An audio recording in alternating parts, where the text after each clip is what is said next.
ya sering kita itu lihat konten mukbang ya. Mukbang. Ya, ya. mukbang. Makan yang berlebihan. Nah, itu sangat-sangat bertentangan dengan konsep Islam yang ada dalam Al-Quran. Di situ tadi sudah dijelaskan bahwa perintah Allah adalah makan yang thayyib, yang tidak berlebihan, yang sehat, yang bergizi, yang aman bagi tubuh kita. Nah, kalau kita lihat konten mukbang itu dalam durasi berapa detik kita harus makan misalnya bakso 5 mangkok. Nah, itu sangat-sangat. Ini mukbangnya makan ayam goreng sak kandang-kandangi. Nah, itu lebih bahaya lagi.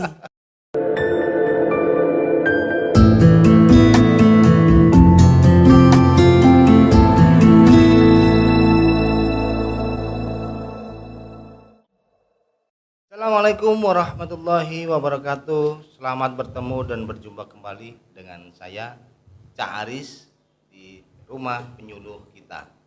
Alhamdulillah hari ini kita mencoba membuat podcast konten tentang ekonomi pemberdayaan umat dan juga tentang produk halal. Ini adalah dua materi yang sangat menarik dan sangat diminati oleh masyarakat untuk kali ini, bagaimana kita bisa memahami produk kita itu sesuai dengan standarisasi Majelis Ulama Indonesia tentang kehalalannya, karena bagaimanapun itu masyarakat mayoritas adalah mayoritas muslim yang sangat membutuhkan sebuah produk itu mau benar-benar dijamin kehalalannya. Yang kedua adalah bagaimana masyarakat kita bisa memahami tentang bagaimana sih pemberdayaan ekonomi oleh masyarakat itu sendiri. Baik, kali ini saya memiliki dua orang pemateri yang sangat kompeten di bidangnya masing-masing, dan kebetulan beliau juga sama-sama di staf penyuluh di Kementerian Agama Kota Surabaya. Yang pertama adalah Bu Wafiatul Mufliha. Assalamualaikum. Waalaikumsalam. Yang kedua adalah Bu Ati Nur Hidayati. Assalamualaikum. Waalaikumsalam. Oke, baik, kali ini cukup menarik ya hari ini. Alhamdulillah. Gimana Bu kabarnya? Baik, sehat? Alhamdulillah. Lumayan reda dari batuk. Oh gitu ya, memang untuk hari ini, beberapa hari ini atau mungkin musim saat ini memang banyak yang kendala flu, baik batuk mau pilek gitu ya. Baik Bu, di sini masyarakat banyak bertanya. Kita sebagai umat muslim otomatis dalam mengkonsumsi segala sesuatu otomatis berkaitan dengan kehalalannya, penjamin kehalalan sebagainya. Terus kemudian bagi para pengusaha atau penggerak usaha di bidang usahanya, mereka berkaitan dengan makanan atau hal yang dikonsumsi, mereka harus memiliki standarisasi tentang kehalalannya. Kalau menurut pandangan Ibu tentang produk halal itu seperti apa? Monggo Bu Afi. Ya, terima kasih waktunya Cak Aris. Saya akan mencoba berbagi pengalaman tentang produk halal. Apa yang kita makan sehari-hari, apa yang kita konsumsi sehari-hari, baik makanan atau minuman, terkadang kita tanpa sadar makanan yang kita makan ini apakah sudah halal atau belum. Padahal sudah sangat jelas sekali perintah Allah dalam Al-Quran, dikatakan dalam surat Al-Baqarah ayat 168, Bismillahirrahmanirrahim, Ya ayyuhan nasu kulu mimma fil ardi halalan thayyiba wa la tattabi'u khutuwatis syaitan innahu lakum aduwwum mubin. Jadi Allah memerintahkan kepada seluruh manusia, tidak hanya umat muslim saja, tapi seluruh manusia agar makan makanan yang halal dan juga thayyib. Jadi perintah Allah ini tidak hanya halal saja, tapi ada halal dan thayyib, bukan halal dan lezat. Tapi halal dan thayyib. Apakah makanan halal itu, apakah makanan thayyib itu halal sendiri? Dalam hadis, dalam Al-Quran sudah banyak penjelasannya. Segala sesuatu yang ada di bumi ini halal, kecuali ada beberapa binatang yang diharamkan oleh Allah yang sudah disebutkan dalam Al-Quran maupun dalam hadis. Tapi adalah juga halal di sini dalam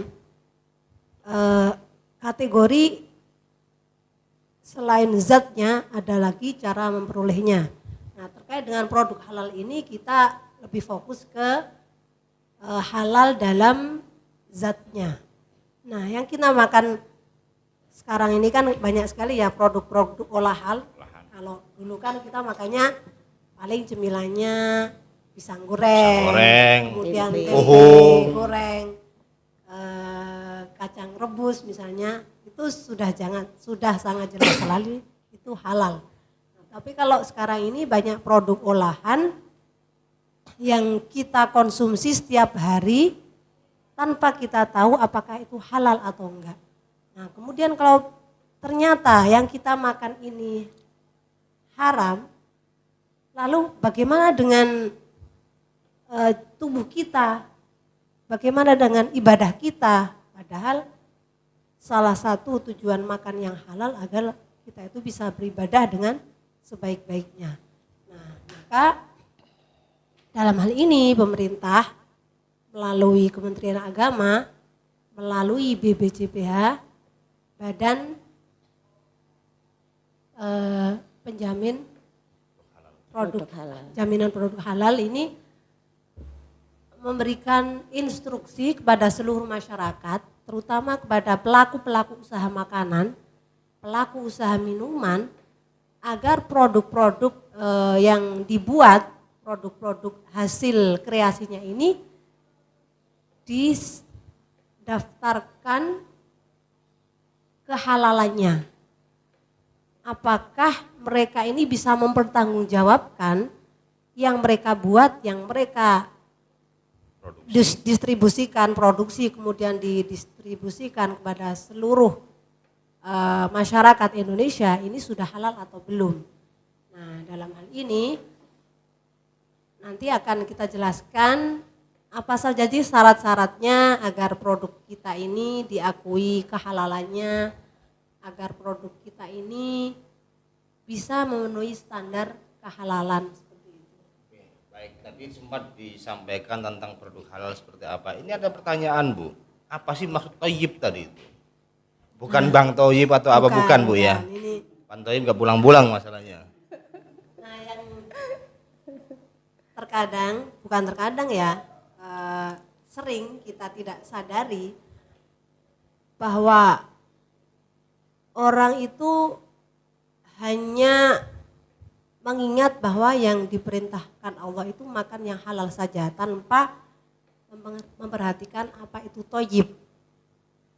Nah, apa sih makanan yang toyib? Toyib artinya adalah baik.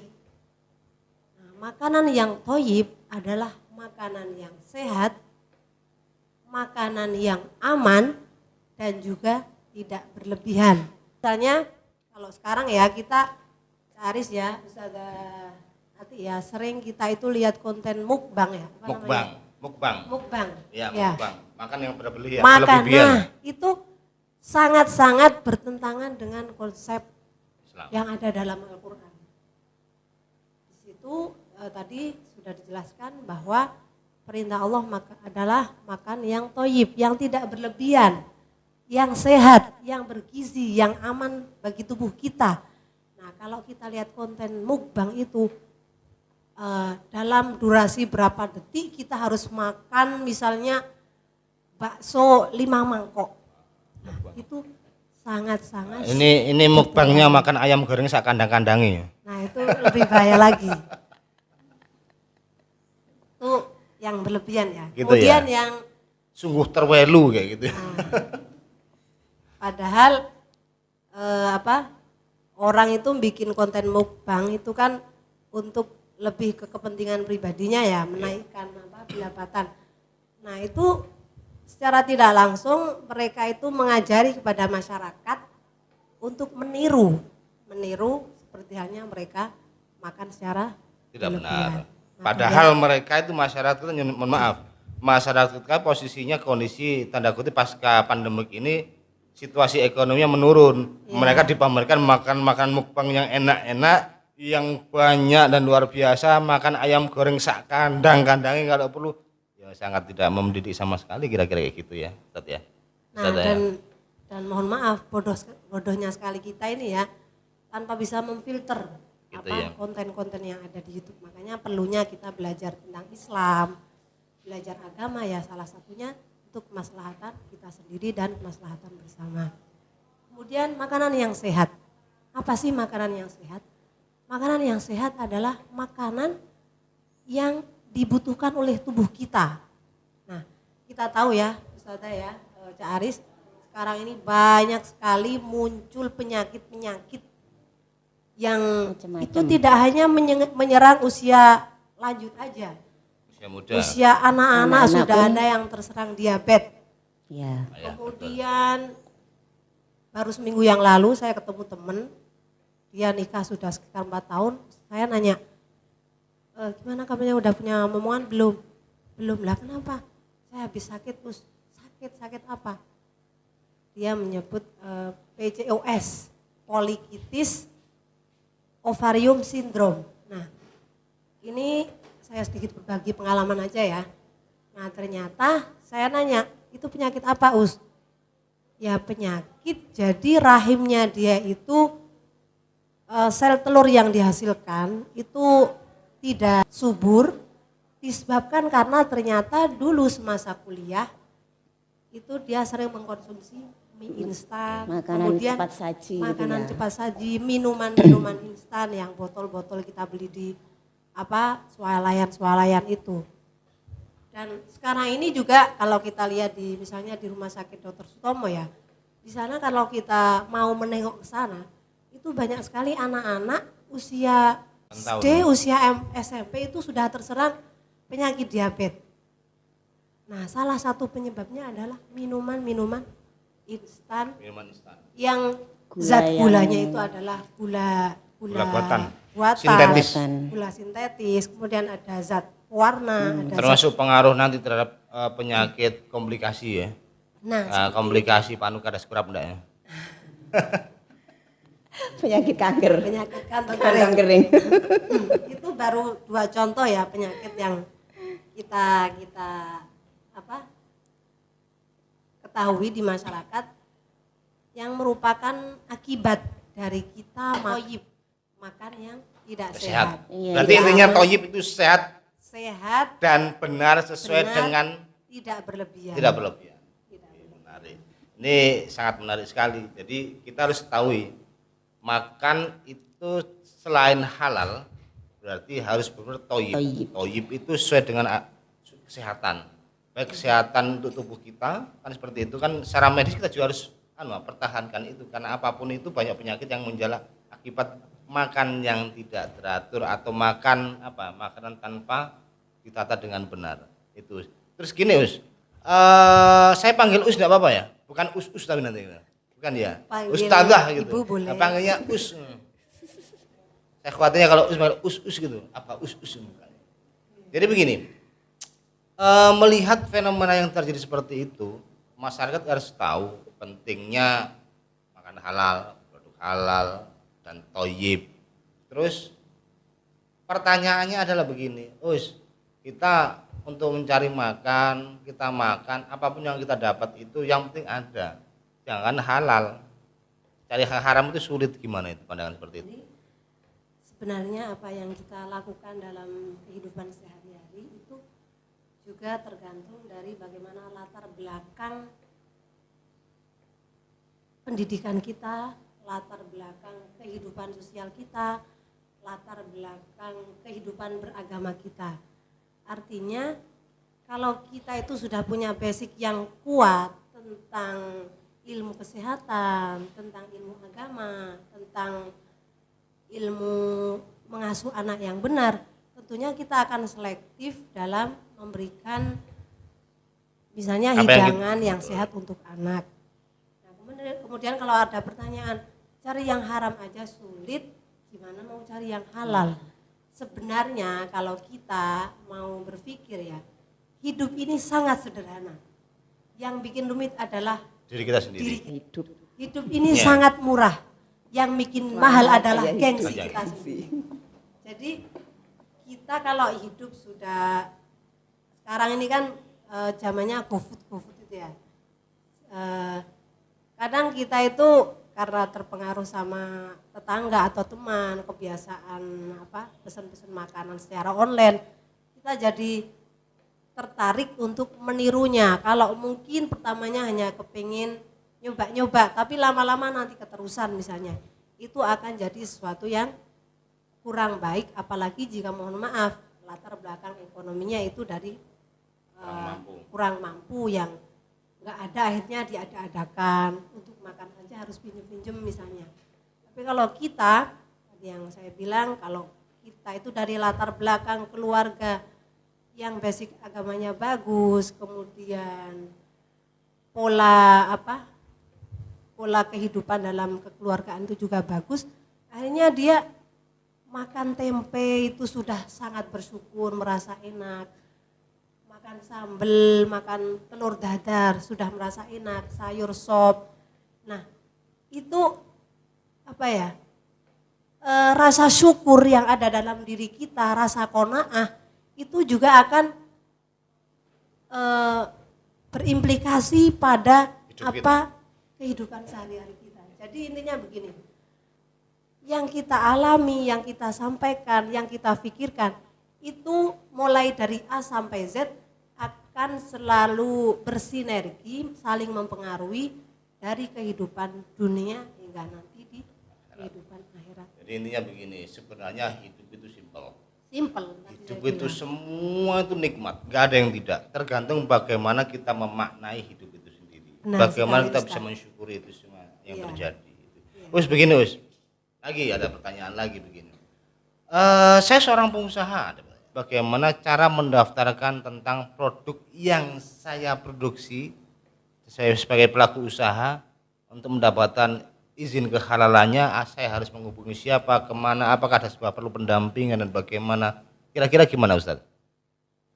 Baik, jadi memang di masyarakat itu banyak sekali yang belum tahu dan kadang sudah tahu tapi belum ada kesadaran untuk mendaftarkan produknya ke sertifikat halal ini. Ya. Nah, bagi yang berkeinginan untuk mendaftarkan, panjenengan bisa datang ke KUA, pendamping produk halal.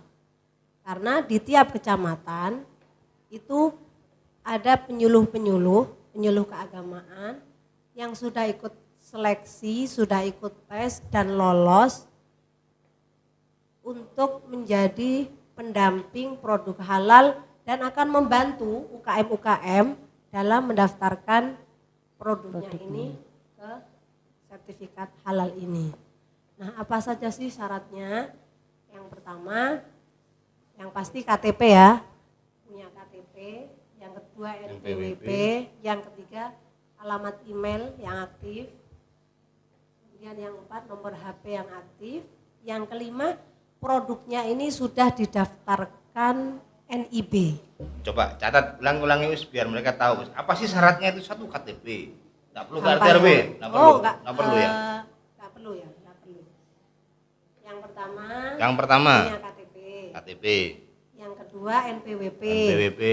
Kalau misalnya ada yang belum punya NPWP pun ini sekarang sudah bisa didaftarkan melalui online. Ya. Tidak perlu ribet datang ke kantor pajak, bisa online ya, bisa melalui online ini. Kemudian yang ketiga alamat email, yang keempat nomor WA yang aktif, yang kelima adalah produknya sudah terdaftar NIB. Apa sih NIB itu? Nomor induk berusaha. Ini juga daftarnya Online. bisa secara online. Kalau panjenengan merasa kesulitan, ini di www.oss.com. oss.com. Kalau .id, merasa .id. .co.id ya. Ya. Kalau merasa tidak bisa atau kesulitan, jenengan bisa minta tolong ke tadi yang saya bilang pendamping produk halal untuk dibantu membuat NIB. Gini Bapak, dulur-dulur Caris, kalau sampean pingin mendaftar produk sampean untuk mendaftar produk halal, kesulitan bisa saja datang ke KUA masing-masing tempat Anda berada. Misal kalau di KUA di Kecamatan Gayungan langsung menuju ke KUA Kecamatan Gayungan, nanti bisa dilakukan advis atau pendampingan oleh para penyuluh kita.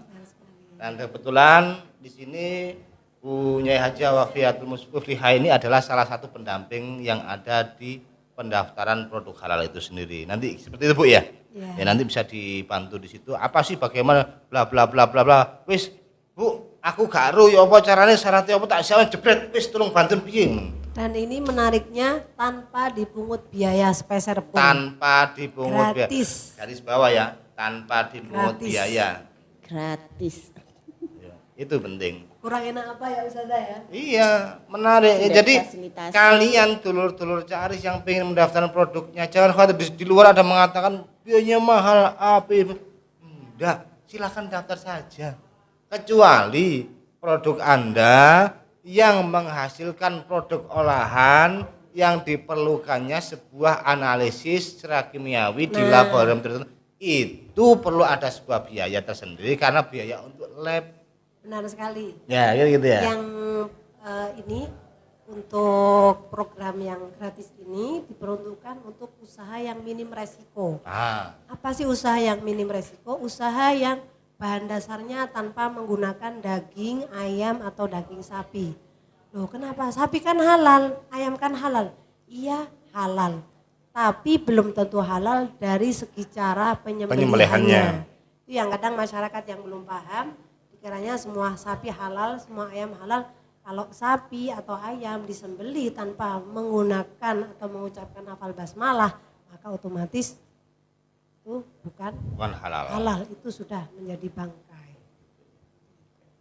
Kalau umpamanya benar dihipnotis nggak bisa berarti ya? Nggak bisa. Nggak bisa. Bisa.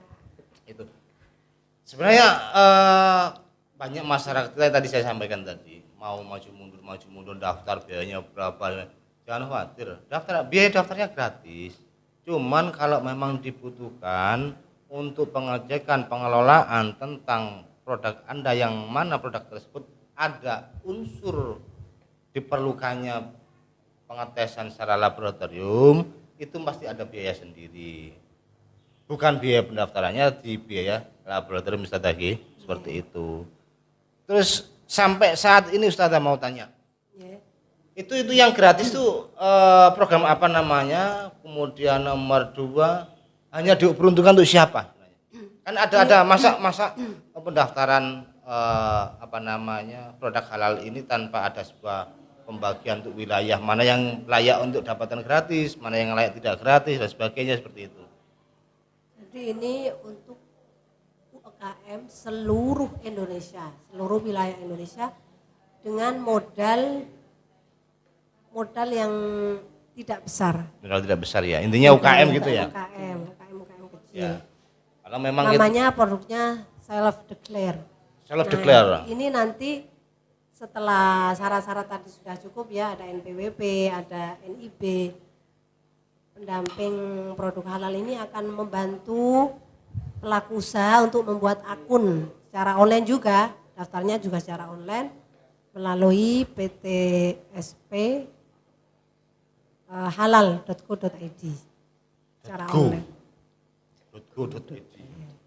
Baik, itu berkaitan dengan pendaftaran dari produk halal itu sendiri. Coba sekarang begini, kita beralih kepada Ibu Haja Atik Nur Hidayati. Ini cukup menarik.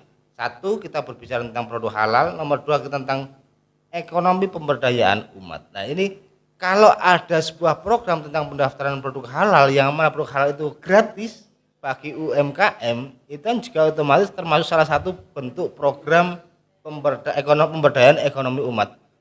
Kalau pandangan Bu Haja Atik tentang pemberdayaan ekonomi umat seperti apa?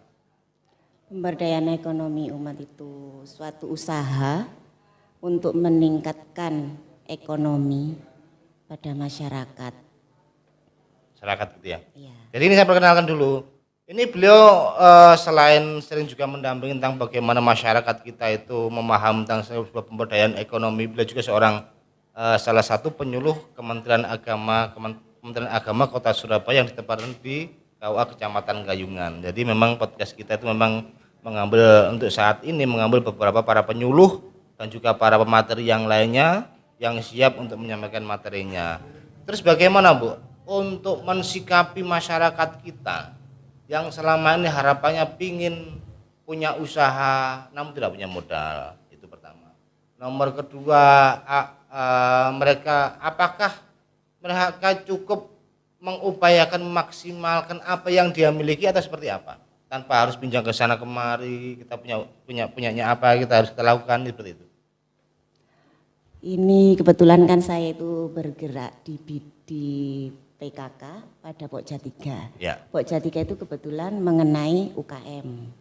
Kita memberi dari PKK, kita memberi pelatihan pada masyarakat untuk membuat keterampilan, baik itu makanan, berupa jamu. Jadi kita latih mereka, kita berdayakan mereka, masyarakat sekitar kita ajarkan untuk menanam tanaman itu. Jadi bahan yang ada di sekitar itu yang kita gunakan untuk sementara seperti itu, masyarakat kita membantunya. Oh, jadi setelah itu mereka kita ajarkan dan mereka kita ajak ketika kita punya event, mereka kita ajak. Jadi kita lebih banyak bagaimana kita itu memberikan arahan sekaligus secara praktek tentang pembelajaran membuat apalagi itu? Makanan, olahan makanan. Ya, produk olahan makanan, apapun yang ada yang mereka miliki, apa sih yang mereka miliki? Yuk kita olah di sini, kita ajarkan bagaimana membuat ini. Kalau mereka sudah bisa, tinggal bagaimana mereka mengembangkannya seperti itu, Bu ya. Apa sih kendala biasanya bagi masyarakat seperti mereka itu yang mencoba untuk melakukan upaya setelah pelatihan? Apa sih barangkali ada kendala-kendala bagi mereka sih untuk mengembangkan usahanya mereka itu? Biasanya kendalanya mereka itu kurang telaten. Kurang telaten itu yang jelas mereka itu kurang telaten. Mudah menyerah. Mudah menyerah, mudah bosen. Tapi kita terus membimbing mereka untuk mengarahkan. Karena kan kita itu terkadang itu memang ada lomba-lomba. Melalui lomba-lomba itu, melalui event-event itu kita ajak mereka. Kalau masalah modal, apakah ada program pemberian modal? Belum tahu ya. Untuk sementara pemberian modal itu belum ada. Modal itu biasanya berupa bahan, bukan uang. Ya, memang. Pelatihan terus kita beri modalnya itu berupa bahan. Nanti kita kunjungi. Oh gitu ya. Ini menarik. Memang kalau selama ini masyarakat berpikir modal itu diharapkan kita dapat bantuan dalam bentuk uang ya. Kalau biasanya diberikan uang pasti tidak akan kemana-mana. Lainnya kebutuhan konsumtif ya. Kita belanja dan sebagainya. Langsung habis. Apalagi kalau dia dasarnya punya utang, langsung genyer utang kayak gitu. Beda lagi kalau pemerintah buat nyari utang sudah habis bisa jadi. Gitu ya. Iya. Beda lagi kalau apa yang diberikan oleh pemerintah adalah dalam bentuk program ilmu pertama. Nomor 2 produk yang keterampilan dan produknya yang akan dikelola itu cukup menarik daripada uang. Memang tipe masyarakat sekarang ini begini, mungkin ya salah satu faktor akibat dari teknologi ini ya, orang itu maunya instan ya. Betul. Jualan pengen langsung Soge. Nggak mau proses sekarang itu nggak mau proses. Belajar pengennya langsung pinter. Nggak mau belajar. Lah itu masalahnya, kalau langsung pinter sekolah nggak payu. Gurune ra payu nganggur kabeh. Nah, pelatihan yang paling sering diminati oleh masyarakat apa kira-kira Bu itu? Pelatihan menjahit itu juga ada. Ini baru-baru ini ada untuk pelatihan menjahit dari pemerintah, dari dinas sosial. Iya. Terus pastry banyak pelatihannya. Terus untuk buat kue biasanya kita itu setiap 1 bulan sekali itu kan ada pertemuan. Di situ kita kadang memanggil dari dinas untuk pelatihan membuat kue. Bahan olahan. Besar sekali ya, cuman masyarakat kita yang kurang peka memahami itu. Nah, terus gini, kemarin ada program pemerintah kan, apa namanya? Prakerja ya, iya. Ya, prakerja. Banyak yang mendaftar di prakerja, terus kemudian kalau sudah terdaftar, terus kemudian mereka diterima, mereka disuruh nonton video loh, Bu. 24 jam kalau nggak salah. Nonton video saja. Gitu ya. Jadi saya tahu sendiri. Jadi ada sebagian teman jadi dapat prakerja itu dia suruh nonton video, ada yang 24 jam, ada berapa jam gitu. Terus ada kuis pertanyaan-pertanyaan gitu, kayak gitu. Nah, pertanyaan efektivitas itu di mana gitu loh. Beda kalau kita dari langsung pelatihan secara langsung yang diprogram oleh pemerintah yang ada program yang berbeda. Kan ada program yang seperti prakerja tadi, nonton video dapat duit. Ada itu. Kan gitu kan? Ya, ya, ya. Saya bukan berarti saya harus ini mengkritisi atau tidak. Artinya apa tidak ini mereka nonton video dapat duit per bulan. 800.000 atau berapa atau 400.000 kalau nggak salah itu. Nah, beda lagi kalau pemerintah memberikan program secara langsung. Ini program katakan untuk kecamatan ini. Pelatihan. Program pelatihan. Pertama pelatihan, setelah pelatihan dilakukan apa? Praktek. Setelah praktek pembuatan program, produk apa, setelah produk itu apa tindak lanjutnya? Perlu penjualankah atau sebagainya? Itu sangat penting. Kalau yang saya tahu sih ya, kalau dari pemerintah ini, dari Dinas Tenaga Kerjaan itu banyak menggandeng pesantren dan sekolah untuk membuat BLK. Ya. Balai latihan kerja, dan itu ada macam-macam, ada multimedia, ada menjahit, ada otomotif. Nah itu ya memang masyarakat harus aktif, harus mau mencari dan semangat kalau ada kesempatan seperti itu. Kan kadang masyarakat yang menyalahkan pemerintah. Seolah-olah pemerintah nggak mau tahu, ya, padahal sudah berupaya maksimal. Padahal juga Maksimal. pemerintah itu sudah maksimal. Program sudah banyak digontor kepada kita, ya. termasuk program nonton video tadi, kemudian program pelatihan yang lainnya, program pembiayaan usaha kur gitu. Ya. Bayangkan kur tinggi loh. Nah, cuman masalahnya untuk mendapatkan program itu tidak semua dapat. Masuk produk halal ini kan. Produk program halal. Sehati ya istilahnya. Sehati itu singkatan. Tapi Sehati masih berjalan sampai sekarang, Bu. Sertifikat. Masih ada programnya. Masih ada. Nah, ini kan kalau orang mau jeli ketika produknya itu sudah bersertifikat halal, otomatis nilai jualnya kan akan naik. Nah, orang kan masyarakat sudah lebih percaya dengan produknya, otomatis akan lebih laku dan lebih mudah dipasarkan. Dan sekarang pemerintahan itu kan kalau memesan itu harus yang sudah ada. Ya benar sekali.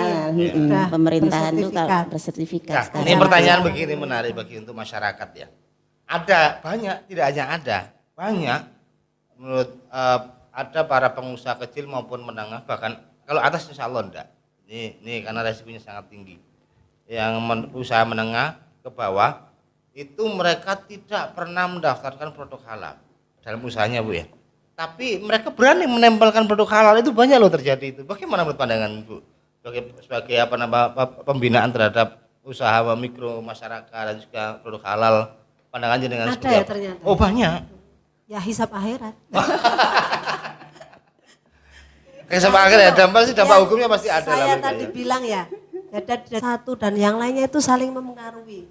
Lini kehidupan dunia sampai lini kehidupan akhirat itu memang harus satu sama lain itu saling berkaitan. Orang kalau maunya instan terus akhlaknya tidak baik, tidak jujur, ya berani menempelkan sertifikat halal padahal produknya belum punya sertifikat halal. Berarti kejujuran benar-benar dekadensi moral dari masyarakat. Lah, dari semua teman-teman ya yang mengikuti pelatihan kerja Bu Ati ya, itu mereka yang paling menarik, paling mereka suka apa rata-rata itu? Kalau ibu-ibu sih biasanya itu cenderung ke makanan. Makanan ya, produk olahan. Tapi mereka itu ya kan mereka itu biasanya kalau ada pertemuan tuh mereka telaten bawa yang punya produk beras kencur, bawa beras kencur, punya produk sinom, bawa sinom. Jadi mereka masakan melalui teman-teman seperti itu. Ya, sebenarnya kalau itu mau dilakukan itu terus bisa berkembang kok. Dan sepertinya ya ketuk tular promosi ini. Upaya pemerintah ini untuk membangkitkan UKM itu tidak hanya di level masyarakat, tapi juga sudah level mahasiswa. Ya. Mahasiswa juga diberi peluang untuk mengajukan proposal untuk membuat sebuah usaha, dan itu kan hasilnya juga bagus.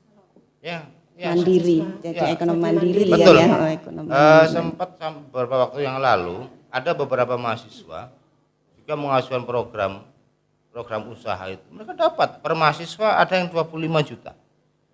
Ada yang lebih, ada yang tidak sampai situ. Jadi intinya apa?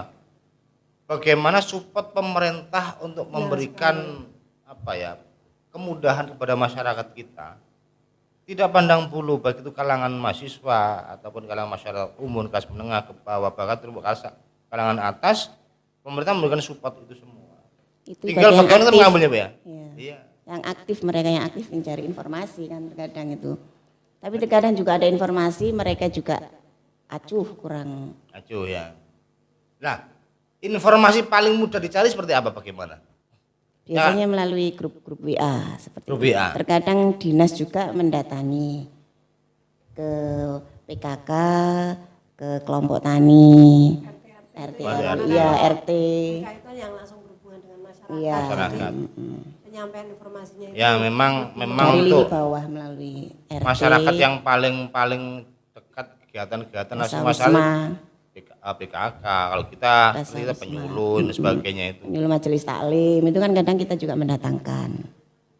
Kira-kira Bu, kira-kira dalam waktu dekat ini akan melakukan sebuah kerjasama atau pelatihan tertentu bagi masyarakat wilayah, katakanlah wilayah Gayungan seperti ini, ada enggak rencana? Mungkin barangkali masyarakat ketahui program apa yang paling menarik buat mereka, yang paling tidak membantu mereka lah, minimal pengetahuan buat mereka.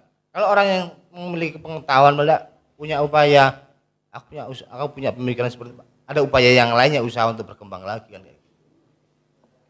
Kalau saya sebagai pendamping produk halal sudah sowan ke kecamatan, bagian Kesra, UKM, kita sampaikan ada informasi begini, ada peluang begini, dan kami meminta kepada Kesra ini untuk menyampaikan kepada UKM yang ada di Gayungan untuk ikut program sertifikat ini. Sertifikasi halal. Tadi pemaparan dari Ibu Hajah Ati Nur Hidayati dan juga bersama Ibu Hajah Wafiatul Muflihah tentang bagaimana sih produk halal dan tentang bagaimana pemberdayaan ekonomi umat, yang kebetulan mereka juga adalah seorang pendamping, juga seorang penyuluh dari Kementerian Agama Kota Surabaya yang ditempatkan di KUA kecamatannya. Cukup sekian Bu nggih. Dari saya, dari kami Ahlul Kalam. Assalamualaikum warahmatullahi wabarakatuh. Waalaikumsalam warahmatullahi wabarakatuh.